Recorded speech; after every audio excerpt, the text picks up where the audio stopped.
Welcome into the NBA Morning Deuce.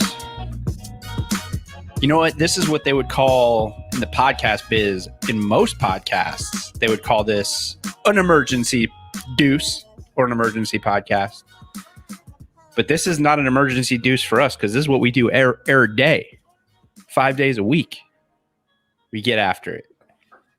Big show today. I had a whole rundown planned out for what we were going to do today. LeBron James has a new contract, which we will still talk about. Paul George and Kawhi Leonard. Paul George might be the biggest asshole in the NBA. Kawhi Leonard might be the biggest diva in the NBA. I think we're going to save that for tomorrow. We know opening night. We know what's happening. We know the games we got. There's another Ball brother in the NBA. We might still talk about that today because I like that. But it's 9:30 on the East Coast. At 8 o'clock on the East Coast, the man who knows about basketball, Adrian Wojnarowski, drops the bomb on everybody. Russell Westbrook traded to the Wizards for John Wall and a future first-round pick. And my head damn near exploded when this happened. We're going to talk about this. We're going to get right into this. But before that happens, I'm going to take away this graphic for those of you who are watching on YouTube. Alex, I think before we get into the show, you owe me an apology from yesterday. I'm waiting. Do you have a graphic that says like Alex's apology? No. Okay. No. I'm waiting for that to go up. I made a big stink about your term "got dog walked." It turns out it's a term. It's a phrase per Urban Dictionary. I've never heard it. I'd be interested to know how many listeners have heard it. So I'm sorry, Joey. I almost completely skipped the part where I said sorry. It wasn't really going to be an apology. But yeah, dog walking is such an enjoyable experience for me. I literally love it. I love taking the dog for a walk. So it doesn't work for me. The phrase doesn't work for me, but it is a phrase, and I was wrong about that. Yeah. But I just wouldn't associate it with the beatdown. You made me feel real insecure in that moment. Like I would just completely made up a phrase that sounded real dumb. And maybe it is a dumb phrase, but I didn't make it up. It's real. Fair enough. Well, there's your apology. Yeah, I appreciate the dynamic on the show. You know, if somebody messes up, they apologize. Right. All right. Let's talk about this trade. Now that it's been about an hour and a half since it happened, I thought to myself, why am I freaking out so much about this trade? Like, why did I have the immediate reaction I had about this trade? Look, Russell Westbrook's an all-star still, although he's on the decline in most people's eyes. He's 32 years old. And John Wall hasn't played seemingly since Nam. So I'm just trying to figure out, like, it's such a big trade. It seems like this massive blockbuster trade, but at the same time, it's not. Does that make sense? Yeah, well, yes, it does make sense. It's just crazy because like they're basically like the only two guys that could have been traded for each other. You know what I mean? Like their contracts are so bad that it kind of makes sense. Like that's, I think, is what the thing that makes it make a little bit of sense and wasn't that shocking to me. I mean, I was like stunned. I woke up from a nap and I checked my phone and I was like, seriously? But then it makes sense from the perspective that like it's really the only way for the Rockets to get Westbrook off the team, you know? And it doesn't really help them cap flexibility wise, but I'm speculating, but my hunch is based on Woj's follow-up tweet that was like Rockets GM and Wizards GM hadn't spoken in weeks, but they met this afternoon and got the deal done in a couple of hours. I think Russell Westbrook must have made it crystal clear that he's not playing for the Rockets this year. And so the Rockets were, okay, what's the one way we can just get this guy off the team? And this is it. I mean, he has virtually no value with the contract that he has. Yeah. I went to the Bovada Sportsbook, like right when this happened, just to check, like, since we've been doing win totals and all that stuff, just to see if I could get something on the Rockets, because I feel like they're going to suck now. They're like pretty much off the board at the moment until things get sorted out. But there are some interesting some things that they have on there in terms of the Wizards that I'm going to mention in the show that I think we might have to put some money on, because I think the Wizards. I actually think the Wizards got a little better. Oh, they definitely. Well, I mean, they have a guy that's been an all-star the past couple of years and got rid of a guy that hasn't played forever. Right. It's interesting because Russ. I think because of the impact Russ has made in the league, and this, even though John Wall's 30 years old, this idea of the potential of what he could have been, it makes this trade feel bigger than maybe it actually is. And obviously you're right. Like, they could have only been, at this point, only could have been traded for each other if it's a heads up trade to make the money work. But, I hate it. I don't understand. I just don't totally get it for the Rockets. As far as the Wizards, so I kind of want to look at it like from a team by team, like how it works for the Wizards, how it works for the Rockets. So I think we'll start with Wizards. Okay. My immediate reaction seeing it was, it's like you said, they go from a guy in John Wall who hasn't played in, it seems like it's been 5 years since I've seen him play basketball on an NBA court. Like, doesn't it seem like it's really been? Yeah, it really does. Something like that. So, and they get Russell Westbrook, who, no matter what you think about him, was an all-star last year. And if you look at, the Wizards roster, he fits really well, I think, with this team. Brad Beal, Bertans comes back. Thomas Bryant's actually a very good young center. They drafted your boy, Denny. That's one of the ones on Bovada that I like the odds. He's like, right here, plus 1,400. He's got 1, 2, 3 for rookie of the year. He's got the six best odds or whatever for rookie of the year. So I have the exact opposite reaction. Like, I think that kills his rookie of the year chances because it's such a stat based. I mean, there's points, rebounds, and assists going to Russell Westbrook that he's not going to get. Like, I was saying, if Brad Beal had gotten dealt, that's when I would be like really bullish on Denny Abadija for rookie of the year, because all the stats are going to come his way. Because I just feel like rookie of the year it's not really an award based on like how well your team does. Typically, it's the guy that scores the most. And what about like Malcolm Brogdon? Well, that was a horrible rookie. Like Joel Embiid. Well, this rookie class isn't anything that anyone. I just think there's guys out there that can get numbers. Trying to think who would be the favorite. I mean, you got to think Anthony Edwards is going to get plenty of numbers. Look, this isn't like a rookie of the year conversation. I'm just saying, I think having a talented player like Russell Westbrook, having two great players, makes this a playoff level team, and he's going to be a contributor for this team. Like, definitely, he'll be a contributor. Play a lot of minutes, I think, in his rookie year for this team, which gives him a high chance. If you play a lot of minutes in your rookie year for a playoff team, you have a shot to win rookie of the year. Yeah, you have a shot in a class like this. Yeah, I think. But either way, looking at it, I mean, a starting lineup of Russ, Beal, Bertans, probably Thomas Bryant, and I guess it could be Avdija. I mean, I guess you could start Bertans and Rui together, but I think Bertans is kind of a stretch 4, even though they list him as a small forward. Right. Can Rui play the 3? I feel like he's more of a wing player. No, I haven't seen him play too much. I think they're kind of the similar position. But you're saying Bertans and Hachimura? No. Yeah, Bertans and Hachimura. But I think Denny can be like a 3. He's like 6'6", 6'7". Yeah, he's more of a wing player from what I saw on his highlights. Yeah.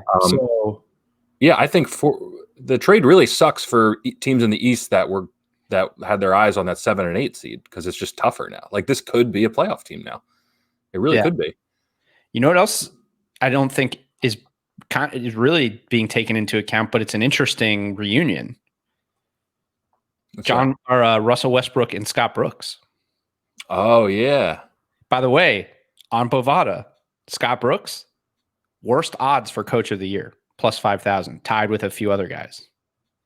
There's a value bet right there, I would say, because Coach of the Year. I feel like Coach of the Year goes to the dude with the best record or the team that overachieved the most, and this looks like a team that's going to make a huge jump in wins for sure. Right. You never know. Well, yes, I think they will. And also, you don't know, like Brad Beal is 27 years old coming off being the second leading scorer in the NBA. And actually, for all the shit I give the guy, Kendrick Perkins tweeted something out just a little bit ago that it may not have any correlation at all, but there may be something to this. He said, everybody has all these things to say about Russell Westbrook, but when Paul George went to Oklahoma City, Paul George had the best year of his career playing with Russell Westbrook. And he said that Beal will take his game to even another level playing next to Russ. I buy it. I mean, people thrive. Star players thrive next to Russell Westbrook. There's no doubt about that. So that's a great point. And Russ is essentially, what John Wall, they're basically very similar players. Mm-hmm. John Wall was always just a little bit worse than what Russ was. Yeah. So even if Wall played this year and they're both at their peak, Russ is a better player. And Wall's not young. Wall's 30 years old. So, man, I think the Wizards, I don't know how they pulled this off. I don't understand how they pulled this off. They also clearly were not happy with John Wall with throwing up gang signs and all that stuff that happened. So I just, for Tommy Shepard, who I think this is his first year as their full-time GM, trading for a guy who's on the downside of his career making $41 million, you wouldn't think is a huge win, but I feel like it is. Yeah, it is. Well, it's crazy because, I mean, if there's a downside for the Wizards, it's that Russell Westbrook has this massive contract, $47 million player option in 22, 23. Well, he would have had that had he not made this trade with John Wall. So, like, they're almost it's all upside for the Wizards because you knew you were saddled with a horrible contract, and now you have a horrible contract with a guy that's going to contribute. Who do you think this knocks out? Like, what team do you think gets knocked out? The Magic, I think. I thought the Magic had a shot at that 8. I think they're now. But we didn't, though. We didn't even have them when we. I was looking at it. Bucks, Nets, Heat, Celtics, Pacers, Raptors, Sixers. Hawks. Yeah, I think if you're a team like the Pacers, I mean, we've said the Raptors aren't going to miss the playoffs. But let me pose this to you. Is this team with Russell Westbrook better than the Hawks? They're more proven because I think they're more proven, right? Because Russell Westbrook's been to the playoffs like every year of his career. And are they better than the Raptors? They could be. That's such a cop-out, but they could be. I'm going to say yes, that they're better than Are they better than they could be better than the Pacers? I think that I have real concerns about the Pacers head coach just because he's so young. I mean, could they be better than your boys, the Sixers? They could be. They could be. Yeah. So really, the only team that doesn't have a higher upside in your mind than these guys in the East are those top 4. Miami, higher upside. Yeah. Well, I mean, or maybe just not even upside. Maybe just like right now as it stands, Miami, Boston, Brooklyn, Milwaukee. Those are the teams I'm certain are better than this team. Yeah. Huh. It's interesting, man. I can't say I totally disagree. Russell Westbrook is still very good. And if you have him in the right role. And to be clear, I'm talking strictly about the regular season. Like, I'm talking about Russell Westbrook from the scope and the lens of the regular season. He's so good in the regular season. Yeah. But man, we still don't know. Like, this might be the first time now with Russell Westbrook.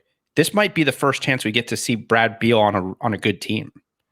It is, yeah. Or like, what level does he get elevated to? Like, Perk was saying, now that this could really legitimately be a playoff team. Mm-hmm. Well, yeah, this year for Brad Beal, I mean, he's going to get his numbers, but it's all about their win totals, I think, in terms of, is Brad Beal the real deal? We know he can score. We know he can put up the numbers, but it would be a really bad look for Bradley Beal if this team doesn't make the playoffs, I think. I mean, they were able to keep Bertans at $15 million, which I think could end up being a steal for a 6'10", basically top 5 shooter in the NBA. Mm-hmm. What turned out to be what an offseason for these guys so far. Yeah. I mean, they're probably, I can't imagine they have much more to do. Now, on the other end of the spectrum, we got the Rockets. Oh boy. I mean, the only cool thing about this story, with John Wall going to the Rockets, is that he's back with Boogie. Oh yeah, The first time since they played together in Kentucky. Mm-hmm. I tried to look around the league. I was like, I wonder if there's a way that they could just put back together that starting 5 that underachieved so horribly at Kentucky.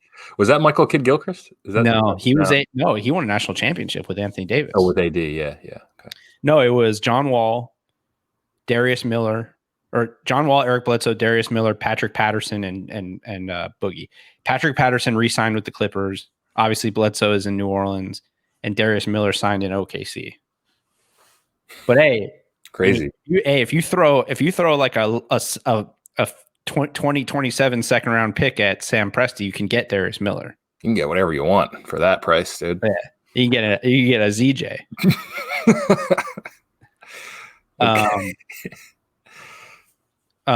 But so I don't think that's going to happen. But I think the biggest question out of all of this, it's not even how John Wall fits, because the question becomes now, are they done? Because John Wall, as it currently stands, I mean, we don't even know if he can play basketball. We still haven't seen him play basketball in an NBA game in a long time. So we don't know if he fits on any team. We just don't know. But I think the question is this the trade that leads to the Harden trade? And the report came out that they're still willing to stay patient and keep Harden until they get the right deal, or just not trade him at all.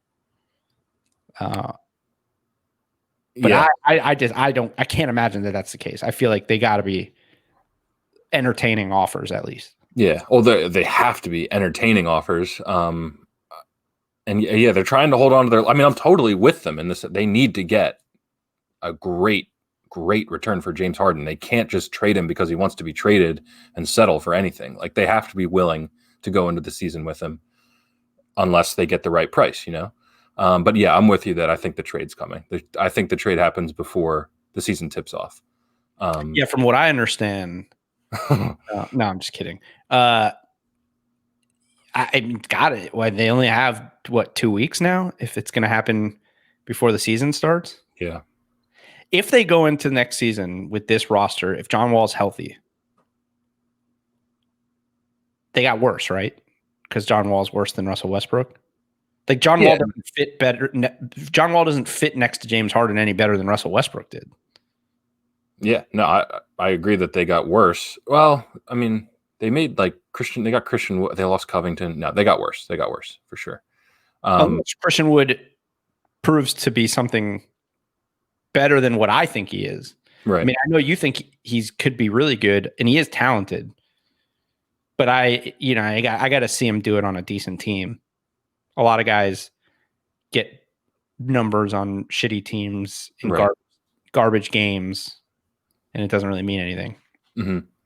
I mean, yeah, I think their biggest concern, just in terms of how they're going to be this year, is like they don't have a 5, and their coach that was coaching this team that was going to get through with this insanely small ball lineup is not there anymore. That's why I think they could be really horrible, is unless your boy Silas can really adapt quickly. And it's just such a unique roster. What they did last year was so unique that losing D'Antoni is huge to me. Yeah, but they're not that small anymore. In terms of rim protectors, there. I mean, is Christian Wood a legit rim protector? Small ball was their. I mean, it was their offense that you have to adapt. not the defense. I mean, if they didn't have a rim protector and they were able to play the defense that they played, D'Antoni's genius is on the offensive end. So Right, they at least now with Wood and potentially Boogie have a little more of a traditional front court. yeah. And PJ Tucker's still there. I guess I'm so convinced Boogie is not going to be healthy for a while. Maybe that's probably not fair. He may not be healthy ever again. Who knows? This team has a huge range of outcomes this year. Like this team could be incredible if Boogie and John Wall are healthy and Christian Wood is the real deal, or they could be fucking horrible. Like this team, they might have the most variance in the whole league. Yeah, it's all going to depend on if they make the Harden deal or what they get back. That's going to be everything for this team. Because it could be one of those things like if they make the Brooklyn deal, for example, and they get Dinwiddie, LeVert, Jared Allen, and put them with John Wall, Eric Gordon, Christian Wood, PJ Tucker. I mean, so yeah, suddenly this team could be a playoff team. It could be. They're deep. They would be deep as hell. Yeah, no real superstar, but a bunch of really good players that and maybe for a first-year coach, that's a better situation. Because you don't have to worry about anything. Just put in your offense and let it be night to night. Yep. You never know. That could work out perfectly. So, God, it's gotta be stressful to be a Rockets fan right now. I mean, you literally don't know what the team is going to look like on opening night. Like, not even close. I wonder what Wizards fans think. I feel like they got to be happy, right? I bet you it's pretty split. I bet you there's a huge portion of Wizards fans who still think John Wall has it. Like he was their number one pick. He's been with them his whole career. I bet you he has a lot of diehard fans. How would you feel if he was still if he was in Philly? You would hate him. I would. I'm saying, but there would definitely be people that are like super loyal to their first number one pick, and I don't know. I bet it's split in DC, but I could be wrong. Yeah, no, I guess it's possible for sure. Oh God, I wish Bovada had the championship odds still for these teams, or even the win totals. They'll probably adjust it by tomorrow. Steven Silas has better odds for Coach of the Year on Bovada than Scott Brooks. Wow, does he really? For now, that might change soon. On Scott Brooks there, but there's a few coaches that are at plus 5,000. I guess they figure if he has James Harden and Russell Westbrook, that team was a decent playoff team last year. Yeah. But I'm sure that'll drop soon. Particularly the guy's never been a head coach in the NBA before. Anything else on this trade? I feel like this is what's amazing about this trade. We've been going for about a little 23 minutes or so. And it's a blockbuster, but I just feel like there's not much more to unpack. Right. We didn't talk too much about the first rounder. It's pretty well protected. I mean, it's down the road and it's protected, so that wasn't like it didn't 2023. It's protected lottery in 2023, top 12 the next year, top 10 the next year, top 8 the next year, and then it becomes 2 second rounders if they don't get it by that time. I think here my biggest takeaway from the trade is the confirmation of how ridiculously low Russell Westbrook's trade value was. Like this being the best possible return because of that contract, they got a protected first round pick and a guy that hasn't played in 2 years for a first ballot Hall of Famer. That's only 32. That's wild to me. These contracts can destroy your value. It's funny you say that because there's another writer who tweeted something that I thought was interesting too. He said max contracts, the way these max contracts, these super maxes are meant to work out are to convince players to want to stay. And it hasn't done that. They've still requested trades. They've still tried to force their way out. And other teams still nothing has changed. Right. Like if a star player wants out, even on a super max, some team is going to trade for them. So the idea of what the Supermax was meant to do has not really done anything. Has not worked at all. Which is fascinating. Which I guess is a good transition into really the only other major headline we're going to talk about on today's show, which is LeBron James agreeing with the Lakers to a 2-year max extension that takes him through 22-23. I saw something interesting from our buddy Windhorse, who essentially said that this is LeBron's way of accepting. I don't remember what the word was, but accepting like that the end is near. Nope. By taking. Well, the reason he said that is because for the past few years, like in Cleveland, all those years, and then even basically in the years in Cleveland, that he would always sign a 1-and-1 because there was always an option to get more money or sign somewhere else or sign another deal. Right. And his whole thing was he's realizing that he needs to just get the guarantee. He said he thinks that it's partially him realizing he's got to get as much guaranteed money as he can this late in his career. Yeah, I completely disagree. He understands he needs to get the most guaranteed money, but not because of his age, because he doesn't know what's going to happen with the salary cap next year. He's getting his $40 million guaranteed for the next 2 years, as opposed to the 1-and-1 where you really do not know what the salary cap and what a max contract is going to look like in 2 years, right? I mean, if the NBA is forecasting so much loss in revenue, and LeBron's guaranteeing his money for the next 2 years. I think, this contract all points to what we've said a couple of times, him playing with his son in 2 years, Right. So it sets up a situation where either if Bronny, if the league change by then, if the league changes the draft rule to high school players being able to come in, 2023 is the year that Bronny graduates from high school. So if he is good enough, I don't know if you saw the recent pictures of them working out together. I did. The kid is like, he is fucking jacked. Yeah, he looks like he's made out of granite. It's funny because like 6 months ago, you looked at him and you're like, this kid's never going to be LeBron. He's kind of skinny. He's obviously good. He's LeBron's son. Now he looks like a monster. Mm-hmm. And I think he's only like 16 years old. Right. And he's a shooter. I think he's a shooter, right? Like he is a sure, really good shooter. From a skill standpoint, I'm sure he's better than what LeBron well, I shouldn't say that, because even in high school, LeBron was a crazy passer. Yeah. And just you're not going to be better skill wise. But I think, yes, generally the kids of NBA players develop their skills earlier because the NBA player is teaching them, like, this is what's important to learn. These are the things like the Steph Curry, Del Curry thing, even though Del was a great shooter. Right. He's not Steph. Mm-hmm. So yeah, I don't know. I haven't really seen him play much, but either way, this sets it up. So either if Bronny can go straight out of high school, then LeBron can just go play wherever that is. Or if he has to go to college for a year and be a 1-and-done, then LeBron can sign a 1-and-1 and then opt out and go play, which is, I feel like I said this 3 years ago or whenever LeBron signed in LA. I probably wasn't the only one. But I feel I've been anticipating this for. Yeah, no. Well, he said, he said his one of his next main goals is to play with his son. When did he say that? I don't remember him saying. You've never seen that? He's definitely said that. He's referenced that before. How incredible would it be? I don't know if it's going to happen. I'm not predicting it's going to happen, but say it's 22, 23, and we know Bronny's good, but let's say it's just clear. It's clear that he's not the number 1 overall pick.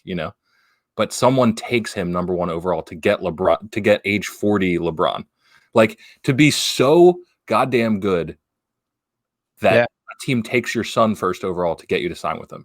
At that point, in terms of legacy, it'd be completely unattainable for anybody else. It's just wild to think about. By the way, that's also his 20th year in the league. 22-23 is his 20th year. Yeah. That's insane. Which I believe that's Kareem played 20 years. Right. You got to think the fall off is coming, but maybe not. Jesus. Well, if he's even, 75% of what he is right now by that time, some team would do that. Yeah. Just to make the playoffs. Right. If MJ took however many years off and then came back to the Wizards and still averaged 23 a game. Imagine LeBron in his 20th year is still going to be really fucking good. Right. As long as he doesn't have a major injury or something. Right. And imagine how many tickets you're going to sell with LeBron James and his kid. You're going to sell out every game easily. It's going to be so weird to see LeBron like playing on the Kings. Dude, he's going to get his own son drafted first overall. Do you know where we're headed here, right? Sacramento Kings. The king is a king. Oh no. Oh. Sam Presti. Oh, Christ. Trade every draft pick in his war chest to get Bronny so that LeBron will come to Oklahoma City. That'd be amazing. Then would we owe a massive apology to Sam Presti? Would he then be truly brilliant? No, not in his 20th. Well, I mean, remains to be seen. But it depends on LeBron. If LeBron's still LeBron, then sure. Yeah, I mean, anybody who can pull off a deal to get LeBron is pretty brilliant. Yeah. But ultimately, like LeBron, I feel like controls that. This is the first. The interesting thing about it is this is the first time since LeBron got drafted by Cleveland that LeBron really doesn't have control over where he plays next if he wants to play with his son. Right. Yeah, because you have to. Yeah, he doesn't have that much leverage because his body. Exact. Well, no, I just mean he has no leverage because he's going to get drafted. There's no control over where he gets drafted. So if you want to play with Bronny, you got to go wherever he gets drafted. Yeah. So it's the first time since he got drafted to Cleveland that he has no control over where he plays. Now, here's what I feel like. Oh, it's so rigged. It's so rigged. The writing's already on the wall. It's going to be Cleveland. It's so sad that I totally believe it. Like that's how Cleveland sucks a bag of dicks, and they don't sort of it in 3 years. Does this team seem like a team that's trending towards being out of the lottery in 3 years? No shot. No way. Now, and don't you think Cleveland would absolutely take Bronny in the lottery to get LeBron to come back just for that last 100%? Yeah. Oh my God. And I also believe the NBA would rig that to make it happen. I mean, I do too. Like that's finally the year where the league's like, you know what? This lottery thing. Straight down the road. Yeah, this lottery thing's really no good for anybody. Well, you know what we're going to do? We're just going to let players sign wherever they want for this 1 year and just see how it works out. Adam Silver's last stroke at market value. So like whatever your value is to the team, you can sign for that. So Bronny gets like a $50 million a year deal just based on the fact that him and his dad are selling out the arena every night. Yeah. Bookmark this pod. Bookmark this episode. This could be consider it bookmarked. It was like the philosopher that could see the future. Nostradamus. This is our Nostradamus podcast. Yeah. Whatever. Good for LeBron. Good for the Lakers. I'm sure Laker fans are happy. I don't think there was any chance of him opting out of this current deal, but hey, how many titles can this team go on a run here? Yes. I think he probably can. Yeah. AD's in his prime. AD looks like a guy that AD and a good supporting cast looks like a team that's going to compete for a title for years to come, and then you have LeBron. A three-peat is not nobody would be shocked at a three-peat here. I'm not saying it's going to happen. I'm just saying the window's wide open in my mind for this team. It's fascinating too, because before last year it was like, oh, the Lakers, they don't have enough. Right. Now, not only did they have enough to win a title, but they're younger and more talented. They got a couple guys just entering their prime. They also they knocked that coaching hire out of the park. That was, Frank Vogel. Did they? I thought so. I mean, we were impressed. We were really impressed Frank with. Did a good job. Frank did a good job. He did a good job. I got nothing negative to say about it. I guess hindsight, they knocked it out of the park. Yeah, that's what I'm saying. Man, they got LeBron and AD. So, but no, Frank did a really good job. He did better. I don't know what I was expecting out of him, but when it happened, I thought it was a very uninspired coaching hire, and it turned out not to be.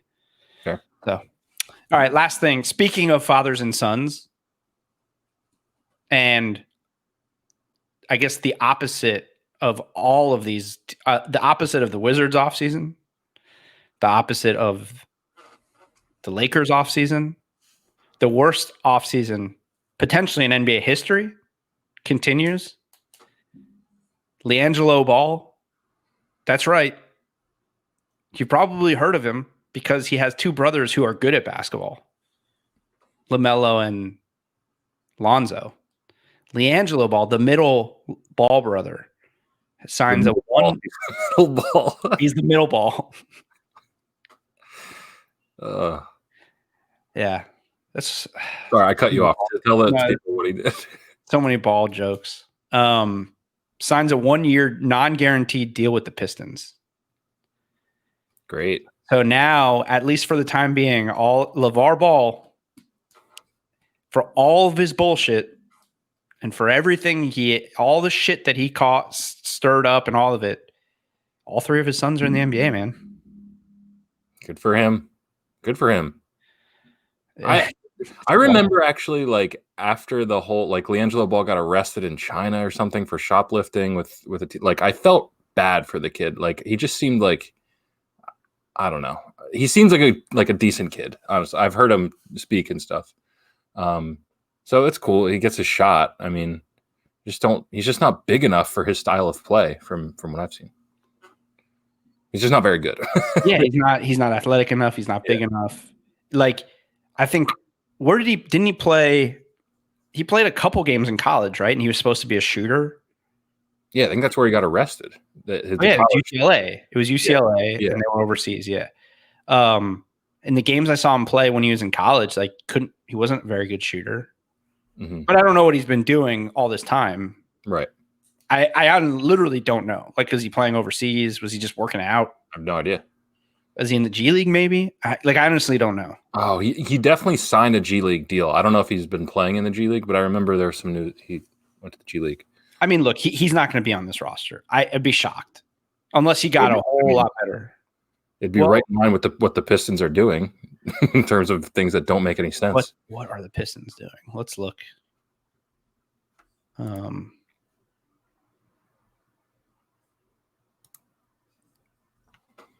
mean, he's not better than anybody on this. 1, 2, 3, 4, 5, 6, 7, 8, 9, 10, 11, 12, 13, 14, 15. Yeah, I mean, even this guy, I don't know who Davidus Servatus is, but I got to imagine he's probably better. Yeah, I mean, he's going to need a COVID outbreak to get on the court, I think. But our roster's expanded, by the way. I should know that, but like, are they giving people extra slots for like? Yeah, I don't know the exact. Because then it makes. I mean, you might be able to carry more two-way deals. Okay. Than normal, but I'm pretty sure you still can only have 15 on your active roster. Okay. Which is, you can only have 13 suited up, 15 or whatever it is. I don't know. Mm-hmm. We'll figure that out, and we'll get back to everybody. Oh wait, they also have Zaire Smith and Dwayne Dedmon too. No, they parted ways. So that's dead cap. Yeah. Gotcha. Yeah, none of these are all guys that they signed free agent contracts on too. Like, a lot of these shitty names they either traded for or signed deals for. So like, these guys are all making the team. Yeah. Yeah, he ain't gonna be in the NBA. But it's fun for them while it lasts. Julio, I just remembered the Julio Okafor deal. It's wild. Yeah. All right.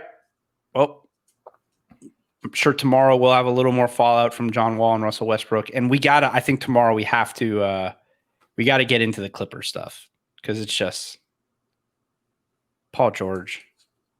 Kawhi Leonard, I'll just say this before we go.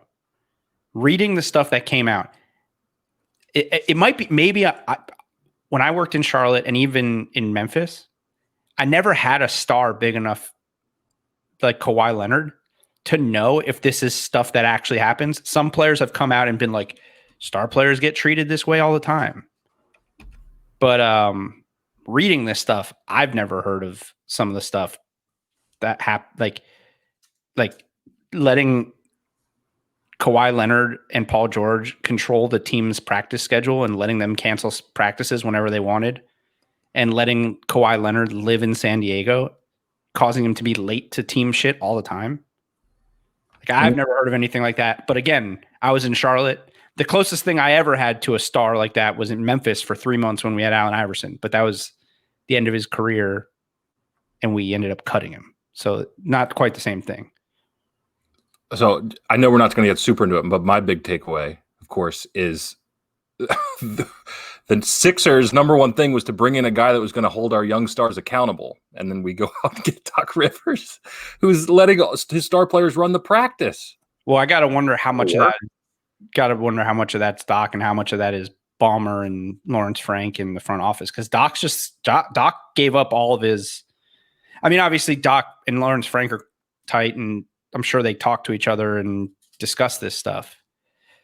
But my whole thing is Kawhi Leonard might be more of a diva than people think. Probably, almost definitely, yeah, because he doesn't talk. Right, because of the whole robot cyborg thing, and he's the quiet, but like, all right, this will be the last thing I say on it because we'll talk about it a little bit tomorrow. But he left the best organization in the last 20 years to go to Toronto, or forced his way out to go to Toronto. No one knew if Toronto would be a title team. They just happened to put together a great team. And then left them after a year to go home so he could live in San Diego when his team plays in LA. Like, all the shit that I'm hearing about the guy, I'm like, I don't know, man. Maybe he's not. Like, I will, like, if his legacy goes really, really sour, I will back you as the first guy that I was hearing it from. So, and Paul George, from all this stuff, like, he buried Doc Rivers today too on all the smoke, just buried him. But to me, it's just like, but tease, I'll talk about it tomorrow. Kevin O'Connor laid the smackdown on Paul George on this shit that he said on All the Smoke. So it's a good tease. Good cliff. Yeah, we'll talk about that tomorrow. All right, tomorrow night, what time? 10 o'clock? For the live. Yes. Live stream on Underdog Podcast or Underdog Network on YouTube. Check us out, and we'll see you tomorrow night. Later.